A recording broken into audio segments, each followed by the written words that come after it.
Bonjour à tous, c'est Monsieur Grick, j'espère que vous allez bien. Bienvenue sur ma toute première vidéo YouTube. Pour ceux qui ne me connaissent pas, à la base, je suis un créateur de contenu sur Instagram, mais j'avais envie d'essayer de nouvelles choses et de faire évoluer mon format. Mais on ne va pas s'attarder sur moi, on n'est pas là pour ça. Aujourd'hui, je suis là pour vous expliquer ce que c'est le Gunpla et pourquoi vous devez absolument essayer.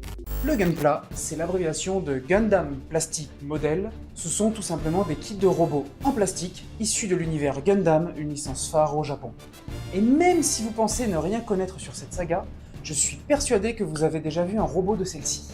En effet, si vous avez vu, à tout hasard, le film Ready Player One de Steven Spielberg, dans la bataille finale, il y a un énorme robot qui apparaît, et ce robot, c'est un Gundam.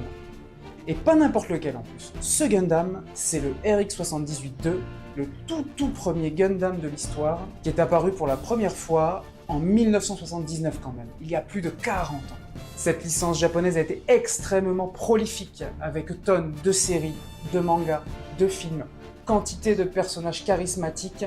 On a même un film Netflix à venir cette année pour vous dire.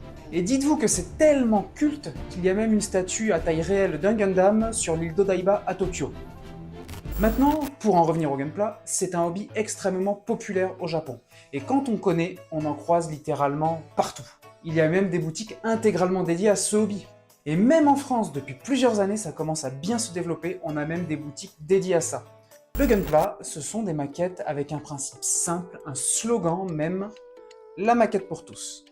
En effet, même si ce sont des maquettes, il n'y a pas besoin de colle et de peinture. Les pièces s'emboîtent entre elles grâce à un système que l'on appelle le snap fit.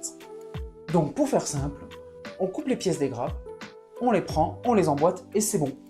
Et votre robot va prendre forme petit à petit. Pour vous illustrer ça, voici un exemple avec une boîte que j'ai. Dans cette boîte, vous retrouverez la notice qui vous indique comment assembler votre robot étape par étape, partie par partie. Et vous retrouverez également toutes les grappes contenant les pièces de celui-ci. Pièces qu'il faudra découper idéalement avec une pince avant de pouvoir les emboîter. Vous pourrez également retrouver d'autres éléments, donc souvent on aura des décalcomanies. Là ici par exemple on a des stickers métalliques pour renforcer le niveau de détail. Maintenant un peu d'assemblage pour vous montrer. Je prends la notice et je l'ouvre à la bonne page. Je prends les stickers parce qu'il y en a besoin pour cette partie et les grappes. Ensuite je dégrappe toutes les pièces de la partie.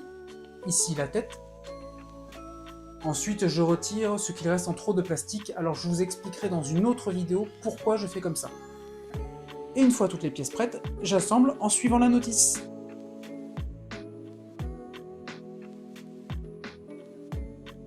Et voilà! Bien évidemment également, dans ce hobby, il y a de nombreuses gammes différentes pour toutes les envies et pour tous les budgets. Du tout petit SD à 10 € au très gros Perfect Grade à 300 €. Après, pour faire son kit, en effet, il faut un peu de matériel. Mais la bonne nouvelle, c'est que pour commencer ou tester ce hobby, il n'y a vraiment pas besoin de grand chose. Une pince coupante, un coupe-ongle éventuellement même, un peu de papier à poncer, pour éliminer certains défauts si vous le souhaitez, et c'est tout. Et bien sûr, vous pourrez par la suite investir dans du matériel plus qualitatif, ou plus pratique, plus confortable. Il y a vraiment de très nombreuses références. Et cela dépendra aussi de ce que vous voulez faire de votre kit. Car le gros avantage de ce hobby, c'est que vous pouvez faire votre kit comme vous le voulez. Si vous voulez juste dégrapper les pièces et les assembler, c'est parfait. Si vous voulez poncer ce qu'il restera des ergots pour que votre kit ait moins de défauts visuels, parfait.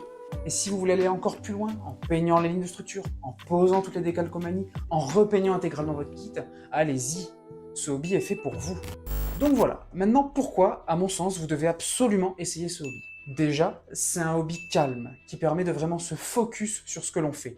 Et dans une époque où on a énormément de distractions et de perturbations tout autour de nous, je trouve que ça fait du bien. De plus, le résultat est hyper satisfaisant une fois votre kit monté. C'est également un hobby qui développe la minutie, la patience, la débrouillardise aussi. Car des imprévus, vous allez en avoir. Par exemple, casser une pièce. C'est quelque chose qui a l'air dramatique comme ça.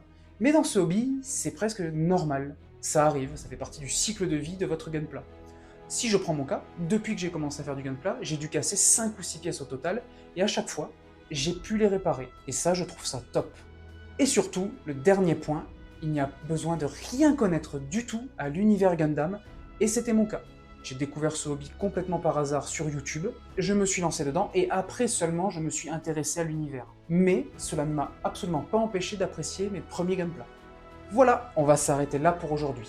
Bon, c'est sûr, il y a encore beaucoup de choses à dire concernant le gunpla, mais rassurez-vous, ça viendra au fil du temps, car j'ai pour objectif de vous proposer régulièrement du contenu dessus.